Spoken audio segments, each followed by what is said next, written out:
So have you ever had like a hinkling, like an urge to go back to your roots? Something that reminds you of where you came from, how you got to where you were? Well, that's what I'm doing today. I'm going back to a nostalgic process that actually founded the base of everything we do here at my Mythical Makers Workshop, foam smithing.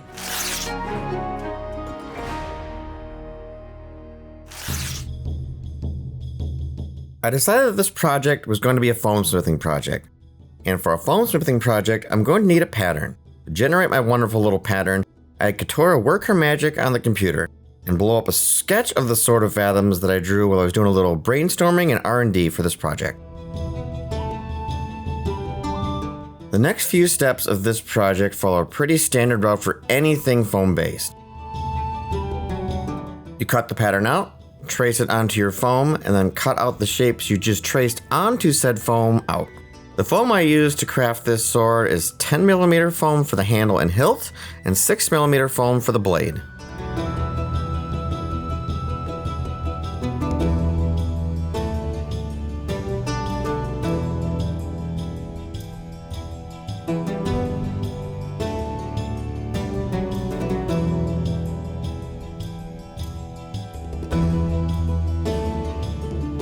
And for all of you crafters playing along at home, everything I used to make this sword will be down in the description.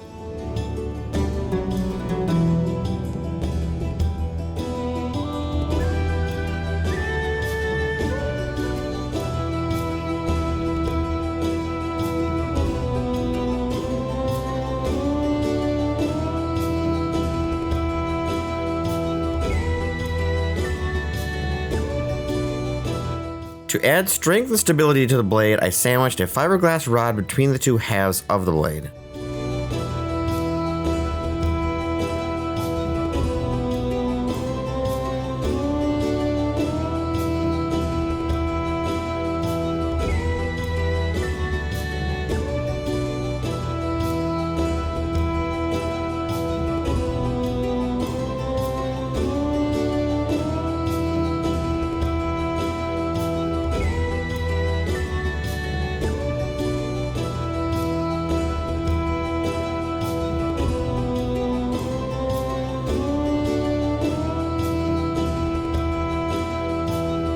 With all my pieces cut out, I moved on to assembly.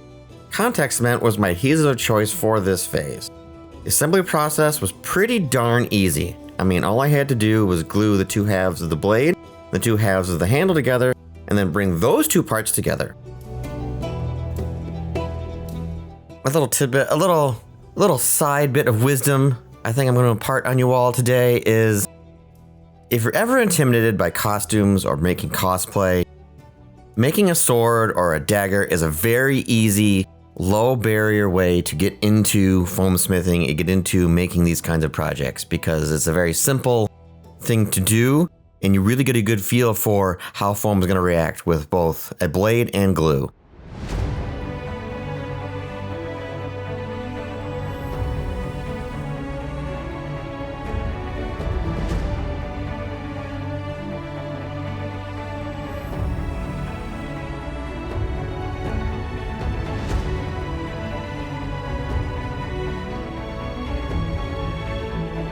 For this sword, the approach was a little different.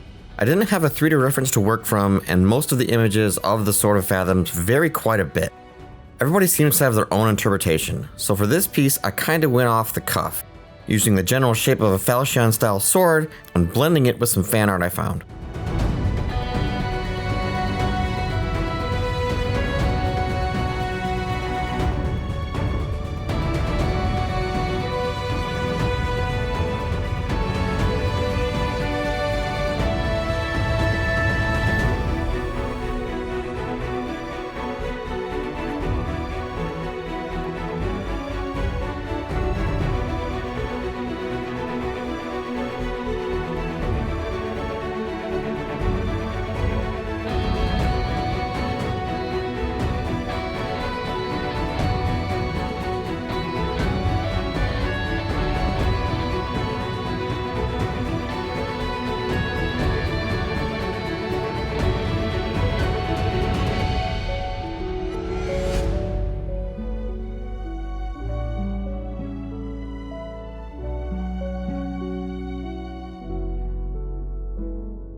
next phase of this build is where I added a couple details into the sword and hid my crimes, mainly hiding my crimes. And to do that, I reached into a toolbox and pulled out some foam smithing staples, quick seal, and sandpaper.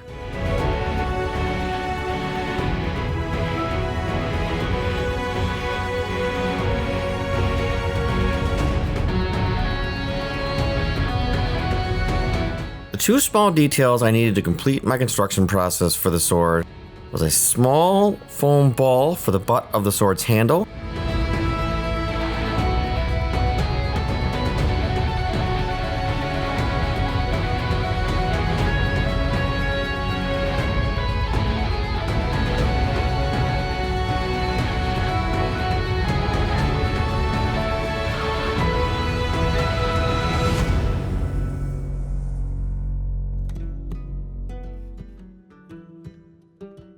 This is my second Critical Role inspired prop, and I don't think I'm quite done. I think I need one more to kind of round everything out. So my question to you all, what should I do next? Let me know in the comments below.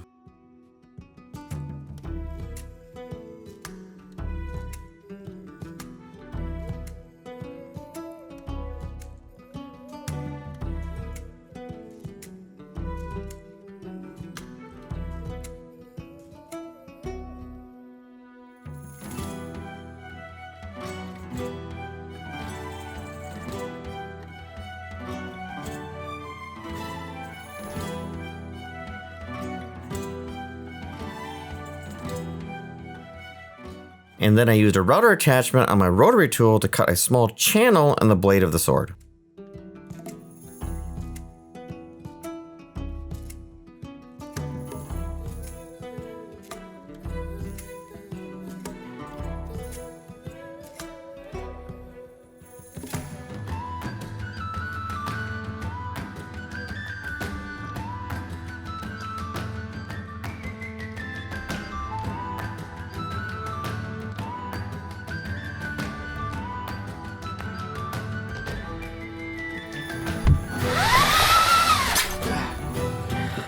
All right, future Patrick here. I feel I need to have a little discussion about what is gonna happen because you're gonna see some different things in the video. This is Plasti-Dip. Plasti-Dip is like the gold standard when you're working with foam-based props or even cosplay. But when you live in a state that isn't really conducive to spraying this stuff outside, it poses a challenge because it's very toxic. And when you don't have proper ventilation, you just don't want to spray this inside your house during the winter. My solution? Elmer's glue. Glue all, just a PVA based glue. I did a little search on the internet and came across the Replica Prop Forum, and they have a technique where you just water down this just a little bit and you can actually seal your foam props. So that's what I did for this one. And now, back to the video. Ooh, I put that up way too high.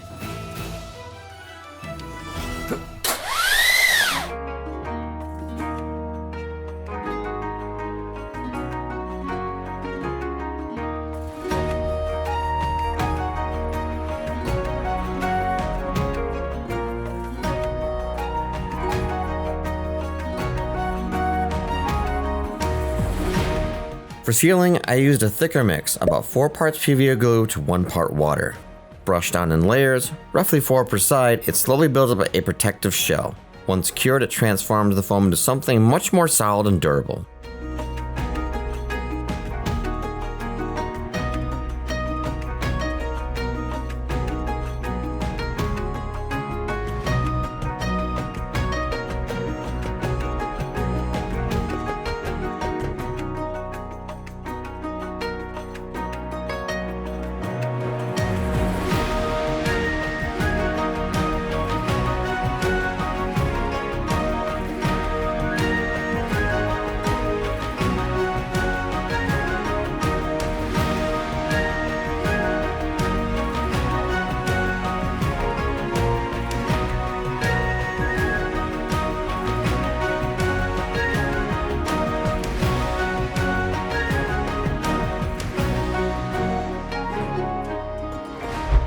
Now it's time for the fun part of the project. These next few steps are where I will transform this standard looking weapon into an enchanted fantasy sword. During this phase, I'm going to accomplish 3 things. 1. The sword needs an eye. The Eye of Yokota, the mythical sea serpent who enchants this blade. 2. Craft barnacles, because the other key element of this sword is it's covered in barnacles.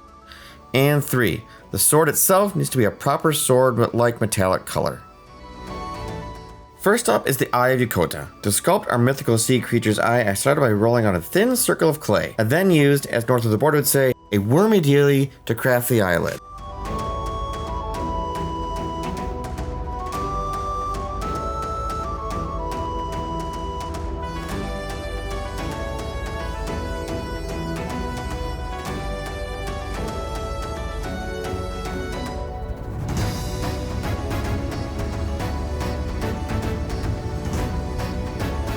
I then traced an appropriate shape for a sea monster's iris. For the texture of the cornea, I used this ball sculpting tool to haphazardly roughen the texture. The lens of the eye is a clear Christmas ornament cut down to size.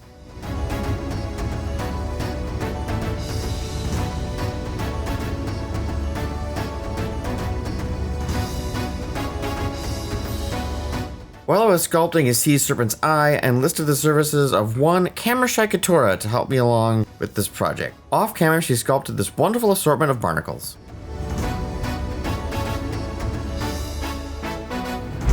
Moving back to the sword for a quick second, it needed its shiny sword-like color, so a base coat of matte black was covered in a dark steel. Now the sword has the proper sword-like color.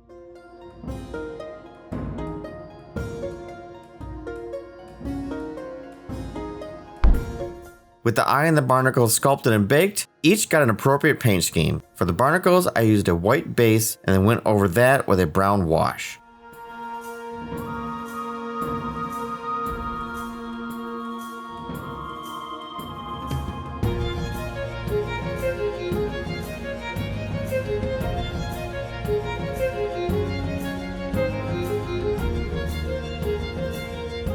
For Yokota's eye, I started with a base of pink, followed by a nice bright orange, and then finished with a fluorescent yellow. Oh yeah, and the iris was black, like the absence of all color black. The darkest black I could find in Katora's paint rack.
I'm now on the home stretch.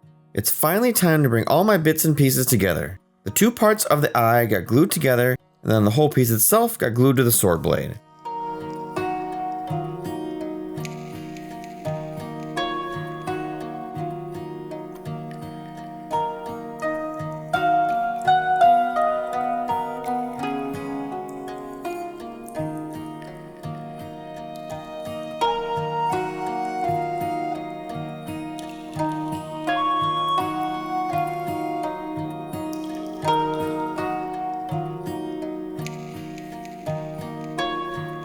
Then the barnacles got glued to the sword. And just to make sure this product's up to snuff, Luna made sure I kept my focus.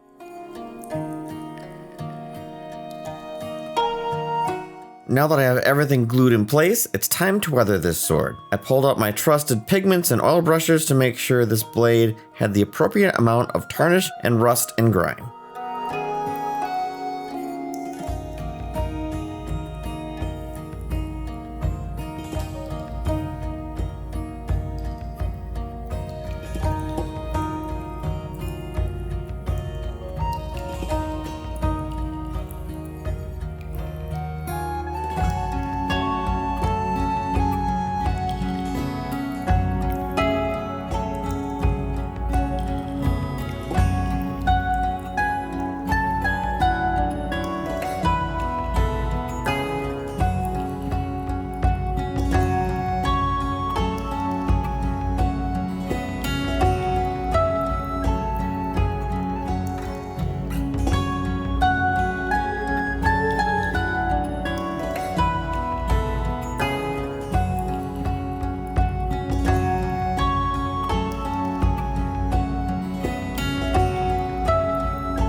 The last teeny little bit of detail I needed to do to complete this sword was this strip of leather you see here. I wrapped the handle so it was all nice and leathery and comforty for me to hang on to.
And there you have it, another fun project in the books. It checked off all the boxes. It was nostalgia, it brought me back to the roots, it challenged me in ways that I never thought I would be challenged. So that's exactly what I'm going for anytime I do a project. The last little bit I need to say here is thank you all for watching. Like, subscribe, hit the bell, do all those things.